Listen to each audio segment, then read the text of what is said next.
Hey yo tout le monde, j'espère que vous allez bien, on se retrouve aujourd'hui pour du Clash Royale, je suis Kida, Kidadou, et j'espère que vous allez bien. Alors pourquoi on se retrouve aujourd'hui? Tout simplement pour un deck défi absolument monstrueux, je pense que vous l'avez peut-être vu passer, si vous avez fait un petit peu de défi en ce moment, c'est le deck Siège. Ok, ça y est, on peut le dire, la méta a changé. Donc comme depuis le début de mes vidéos, je vous explique un petit peu la méta, ce que c'est la tendance, là on peut clairement dire qu'elle a changé. Il y a maintenant concrètement du golem à gogo. Ça là-dessus, c'est le retour du golem. Je suis un peu déçu parce que justement, très bientôt, on va avoir, aujourd'hui même en fait, on a ça qui va être débloqué. Donc c'est la qualification pour le championnat. On peut gagner jusqu'à 250 000 gold si on enchaîne les 20 victoires. Et à mon avis, il va y avoir énormément de decks golem. Donc ça c'est la méta. Ok, on est revenu dessus sur une méta golem. On est revenu aussi sur une méta un peu plus exotique justement, qui est en fait dans ce deck, c'est la méta siège. Ça veut dire en fait vraiment utiliser des armes de siège comme le mortier ou l'Arkix pour exploser notre adversaire en fait de façon assez inhabituelle dans le sens où on va beaucoup jouer sur l'over défense. Alors l'over défense c'est quoi? Concrètement ça va être, on va lancer un petit combat. Concrètement, l'over défense, c'est quoi? C'est le fait de faire utiliser énormément d'élixir à notre adversaire pour défendre de ce côté, jusqu'à en fait s'épuiser petit à petit. Alors là, regardez, j'ai un petit tricky pour ça. Très très sympa. Et voilà, là, on le touche complètement d'ici. Complètement on le touche, et ça fait plaisir. Donc là, il a forcé le zap. Donc là, ok. Nous, on va pouvoir du coup jouer nos petites... Voilà, parfait. Et là, regardez. Donc là, on est plutôt bien. Vous avez vu c'est vraiment le concept. Voilà, exactement. Là, on est dans de l'over défense. On va essayer de faire over défendre notre Arkix, que ça lui fasse vraiment peur à notre adversaire. Ce qui va permettre en fait que lui dépense. Et nous, qu'on puisse se mettre très bien. Alors, regardez, là, on va plutôt partir là-dessus. Voilà. Alors, on va voir s'il joue Voilà, parfait, donc il le joue. Donc nous, on va pouvoir bien gérer ça. Et là, on va mettre un petit golem de glace, histoire de tempérer tout ça. Et là, regardez, voilà, c'est exactement ça. C'est de l'over défense, exactement, mesdames et messieurs. C'est... Oh, regardez le mini PK. Oh là là, c'est faux. C'est fou, c'est magnifique. Vous voyez, il a zappé sur l'Arkix en paniquant parce qu'il savait pas quoi faire. Et du coup, bah, moi, ça m'a rapporté 2 d'élixir parce que... Alors, concrètement, attendez. Doucement. Voilà, donc là, ça va. Ok. Ok, là, on n'est pas trop mal. Ça va. Donc maintenant, il a encore son géant dans la main. Ok, donc il l'a posé. Donc moi, je vais pouvoir finir cette tour. Je vais voir un petit peu comment il veut défendre ça. Ok, donc il va défendre ça comme ça. Pas de problème. Là, on va pouvoir finir sa tour très tranquillement. Voilà, nous, on va du coup, vous voyez, on va le forcer. On va le forcer encore à jouer ça. Et là, c'est parti. Là, on va pouvoir jouer ça tout de suite. Vous avez vu le mini PK maintenant, mais une brute. C'est une brute ce mini PK maintenant. Tout simplement, il est beaucoup trop énervé. Ok, donc là, on va pouvoir encore gérer ça avec le mini PK qui fait tellement de dommages, c'est tellement abusé. Oh là là. Bon, alors attendez, parce que vous m'énervez un petit peu, je vous avoue. Je vous l'admets. Donc voilà, et vous avez vu en fait cette grosse défense qu'on a. Là on va pouvoir faire ça, même s'il poison, même s'il zappe, il peut strictement rien faire. Vous avez vu les bats, c'est le mini PK, mais quelle puissance de feu, c'est incroyable. Le mini PK qui a vraiment été bien up, on joue avec beaucoup de cartes qui ont été up. Le sorcier de glace, l'Arkix, le mini PK, les chauves-souris, donc c'est 4 cartes qui ont été up pendant la dernière mise à jour, et donc c'est un deck qui marche très bien, hein. Il a pas mal été relayé sur Twitter, donc je me suis dit pourquoi pas faire une vidéo dessus finalement, hein, pour un petit peu vous expliquer comment fonctionne fonctionne, le siège, ça marche extrêmement bien aussi avec le mortier. Mortier un petit peu moins solide en termes de dégâts, si on peut dire, mais comme il coûte moins cher, on peut encore plus over-défendre, on peut encore plus gérer ça comme ça. Donc là, moi, lui décide de partir sur un mineur pour 3, donc moi je décide de partir sur un Arc X pour 6, donc au final j'ai dépensé que 3 de plus que lui. Et là, regardez, ok, là on est plutôt bien, si je peux permettre de faire ça, oui ça va, on va lui mettre des dégâts, plus qu'il nous en a mis, donc c'est pas trop mal. Well played à toi aussi mon ami. Donc ça va, donc nous on a dépensé combien? 14, lui a dépensé 7 plus 5, si je dis pas de bêtises, donc ça fait 12. Alors là, alors ça c'est aussi une très bonne tendance en ce moment. Il fait partie un petit peu de la méta, c'est le mineur. Le mineur est complètement revenu dans la méta. Je ne sais pas exactement pourquoi, je saurais pas vous expliquer, parce qu'il était vraiment bien présent avant, donc il n'y avait pas trop de soucis. Mais alors pourquoi il est revenu dans la méta aussi énervé, le mineur, je ne sais pas. On le voit énormément en ce moment, donc je sais pas qu'est-ce qui lui arrive. Alors, comment il va gérer ça? Oh, d'accord, il gère ça comme ça. Est-ce que ça va être suffisant?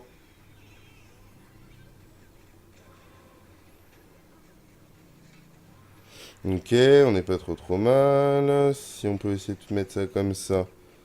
Ok, ouais, non, c'était pas terrible, j'aurais pu me jouer. En fait, j'ai cru qu'il allait mettre son armée de gargouilles. Mais voilà, lui, il n'over pas défend. Ça ne veut rien dire, c'est pas français, mais vous avez compris le concept.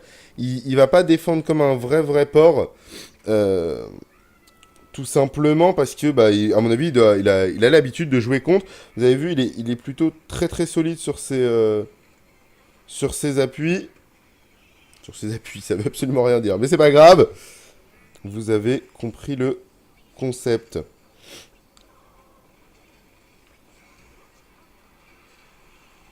Et là, on est plutôt bien. Là, on est plutôt très bien.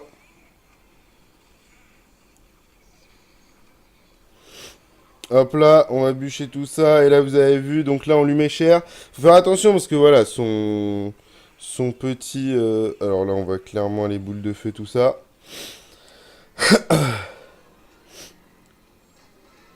Ah oui, notre mini PK, il a mis un coup.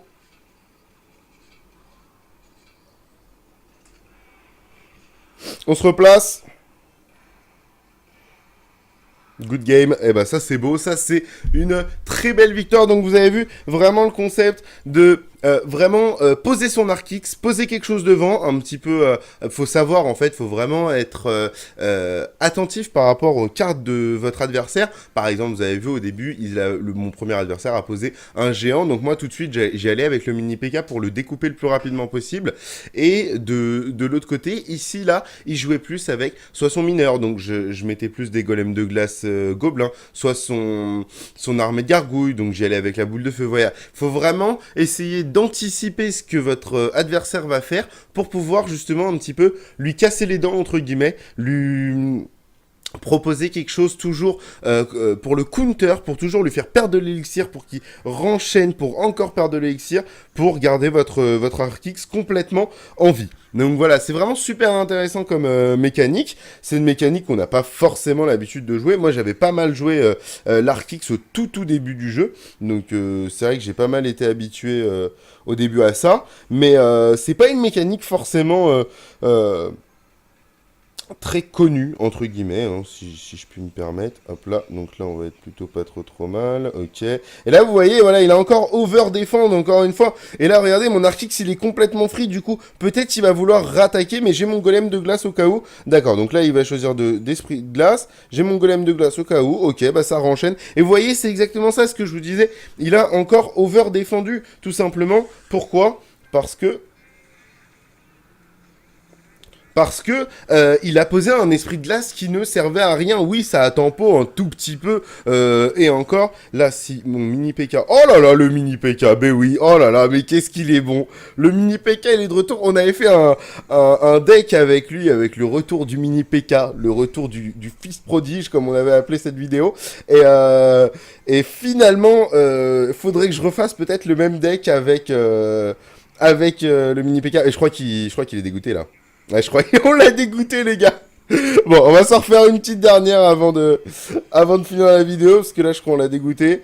Ouais, vous voyez, ça peut très très rapidement dégoûter les personnes, parce que tout simplement, c'est très très frustrant de toujours voir sa défense devoir aller déjà au-delà du mur.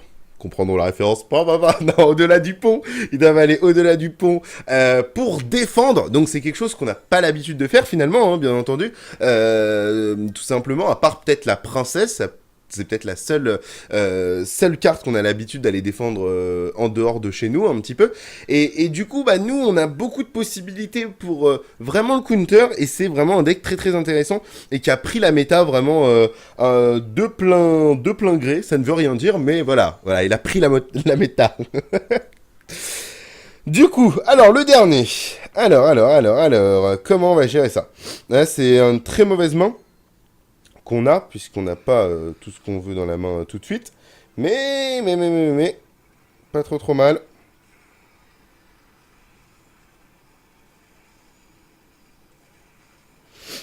Donc là, on est bien.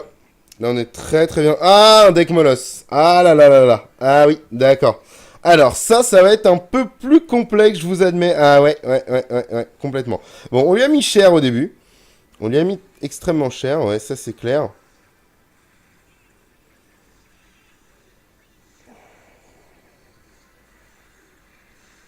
Ah non, le golem de glace très mal placé. Ah, on perd notre tour. J'ai cru que ça allait pas suffire. On perd notre tour. On perd notre tour complètement.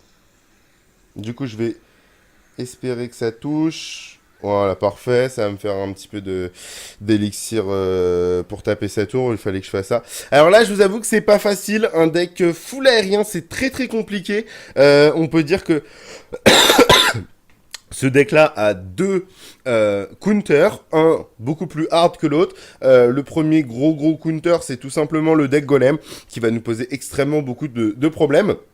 Mais de l'autre côté, le deck full aérien est entre guillemets, d'un côté, une facilité parce qu'il n'y a pas grand chose qui va nous gêner par terre, mais de l'autre côté, nous, on va pas vraiment beaucoup pouvoir gérer ce qu'il y a justement au sol. Donc c'est un petit peu voilà, on est un petit peu anti les uns les autres. Donc là, ok.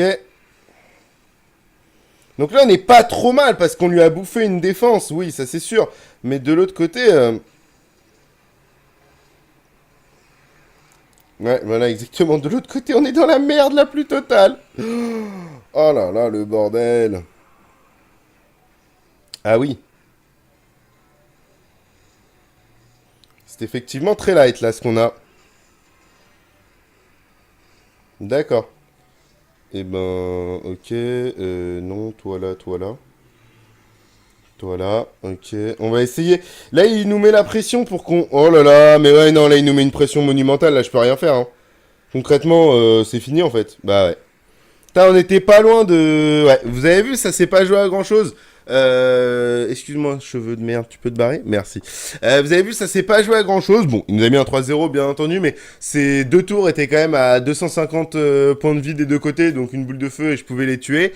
C'est dommage. C'est pas facile à jouer contre un deck comme ça parce que, ouais, exactement ce que je vous ai dit. Le fait que lui soit tout le temps en hauteur, nous, ça nous avantage puisque, bah, on va pouvoir beaucoup taper sa tour. En fait, il a pas grand-chose pour nous empêcher. Mais le problème, c'est que, bah, entre guillemets, on va lui offrir une opportunité de concentrer toutes ces troupes sur une seule unité, donc le molosse va tranquillement s'arrêter au pont, il va faire sa petite affaire, le dragon de l'enfer, lui de son côté, hop là, il va le découper pépère, du coup il a le temps d'avoir pas mal d'élixir pour lancer son bébé dragon, et le combo des trois, si on n'a pas grand chose en aérial, c'est très très compliqué, donc ça fait partie du counter, ça dépend des fois, ça dépend. C'est vrai que le dragon de l'enfer pose énormément de soucis à ce deck, à voir peut-être le mieux gérer, je sais pas, justement, dites-moi dans les commentaires si vous vous utilisez un deck un petit peu similaire à celui-là, si vous arrivez à bien vous en sortir contre les decks aériens.